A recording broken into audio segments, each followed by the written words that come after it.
Hello and welcome to Palace Intrigue. I am your host, Mark Francis. Buckingham Palace has announced that their Majesties, the King and Queen, will appear on the iconic balcony alongside members of the royal family on May the 5th as part of events marking the 80th anniversary of Victory in Europe Day, the momentous occasion which brought an end to the Second World War on the continent. The royals will be joined by Prime Minister Keir Starmer and veterans of the conflict to observe a military procession and a flypast over the Mall, launching 4 days of commemorative events across the UK.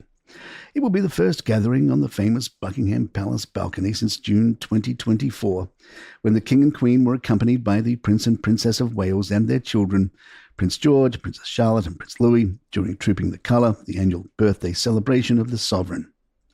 In addition to their public appearance, the King and Queen will host a tea party at the palace for veterans and members of the wartime generation. On the 6th of May, Her Majesty will also visit the Tower of London to view a new installation of ceramic poppies.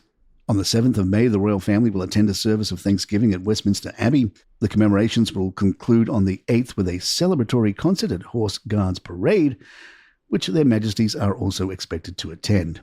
In parallel with national commemorations, members of the royal family will represent the crown abroad. The Duke and Duchess of Gloucester will travel to Denmark on the 4th of May for that nation's official liberation ceremony. The Princess Royal and Vice Admiral Sir Tim Lawrence will visit the Channel Islands on the 9th and 10th to mark the 80th anniversaries of the liberation of Guernsey and Sark. The events echo those of 1945, when King George VI stood on the same Buckingham Palace balcony with Queen Elizabeth, Princess Elizabeth and Princess Margaret, waving to jubilant crowds on May the 8th. It was, in the words of the late Queen Elizabeth II, one of the most memorable nights of my life. Then aged 19 and having served in the Auxiliary Territorial Service during the war, the young Princess Elizabeth donned her uniform and joined her sister incognito amongst the revellers outside the palace gates. In a recording released in 2015, Her Majesty recalled, "We cheered the King and Queen on the balcony and then walked miles through the street. I remember lines of unknown people linking arms and walking down Whitehall, all of us just swept along on a tide of happiness and relief."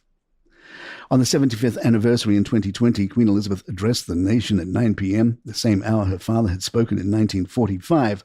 At the start, the outlook seemed bleak, the end distant and the outcome uncertain, she said. But we kept faith that the cause was right, and that this belief, as my father noted in his broadcast, carried us through. Never give up, never despair. That was the message of VE Day. More commemorations and moments of remembrance are expected to be announced in due course. The Prince and Princess of Wales are set to mark their 13th wedding anniversary, not with grand fanfare or a five-star indulgence, but with a quiet return to the land where their love story began. Eschewing luxury accommodation, their Royal Highnesses have opted instead for a self-catered cottage on a picturesque Scottish island, a deliberate and charming nod to their university days at St Andrews. William and Catherine will be in Scotland on 29th and 30th of April, with a visit centred around connecting with rural communities in the Scottish Highlands, particularly on the Isles of Mull and Iona. The decision to stay in a cottage rather than a hotel reflects not only the couple's well-documented preference for privacy and simplicity, as all listeners to Palace Intrigue can rent cottages willy-nilly, but also the significance of the occasion. It was in Scotland as students in the early 2000s that their relationship quietly blossomed.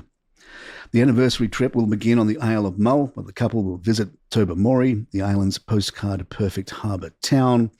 There they will tour an artisan market at Arras Hall, meeting local craftspeople and celebrating the vibrant cultural life of the community, or as we call it, feeding the media with pictures of Cape being wonderful. On the second day, their Royal Highnesses will travel to the Isle of Iona, a place steeped in serenity and spiritual heritage, to meet rangers from the Mull and Iona Ranger Service. The visit aligns with the couple's ongoing commitment to supporting rural resilience and conservation.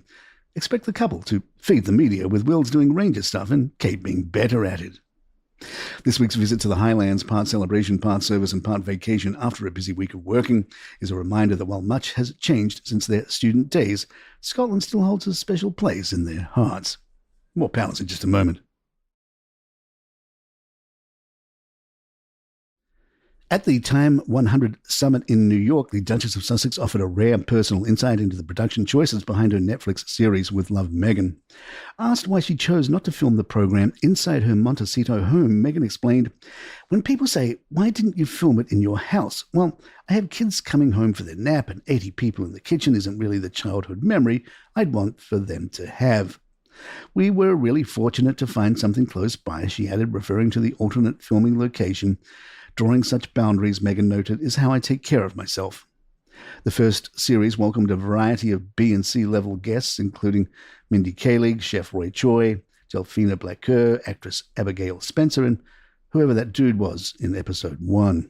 The podcaster, cooking show host, Duchess, fruit spread vendor, and children's book author said, "The behind the scenes for the past year and a half have been incredibly busy and ambitious, but to see it all come to life and try to give yourself the space and grace to make mistakes, to know that you're not going to get it right every day, and at the same time to prioritize what we're going to put out as our next tranche of SKUs is equally important to me as Archie losing his first tooth this week, which is about to happen. And I just hope we're back home in time for it. That's all that matters."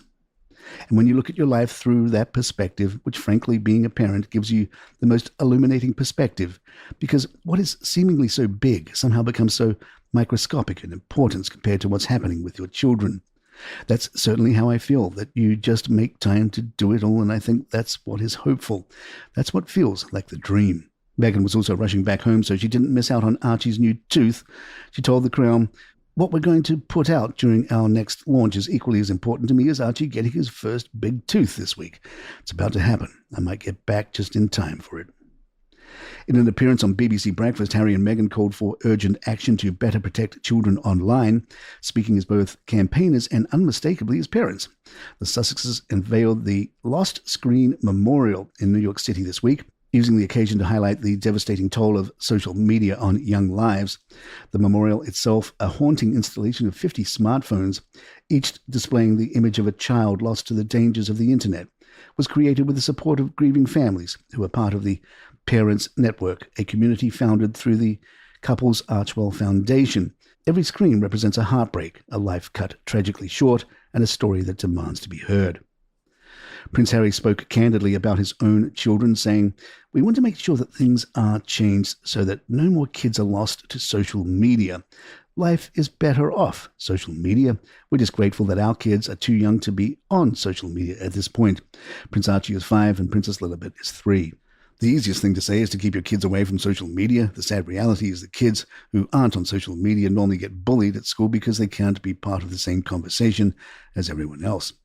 Meghan added, "I think in many ways what we see through these parents is the hope and the promise of something better because they just want to make sure this doesn't happen to anyone else."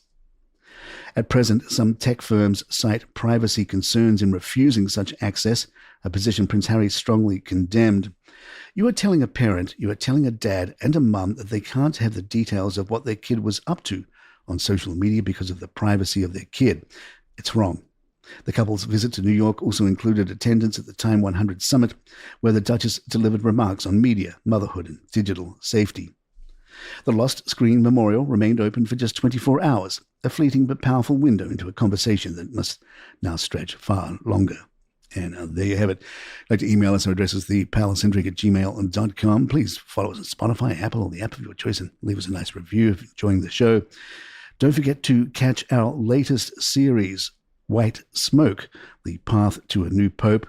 We have daily episodes every day with the latest goings-on in the Vatican and the new election process, as well as special episodes every Sunday as part of the regular series. A fascinating, historical, and timely look into the papal world. Check it out, White Smoke, The Path to a New Pope, wherever you get your podcasts like this one. I'm Mark Francis. My thanks to John McDermott. This is Palace Intrigue, and good times.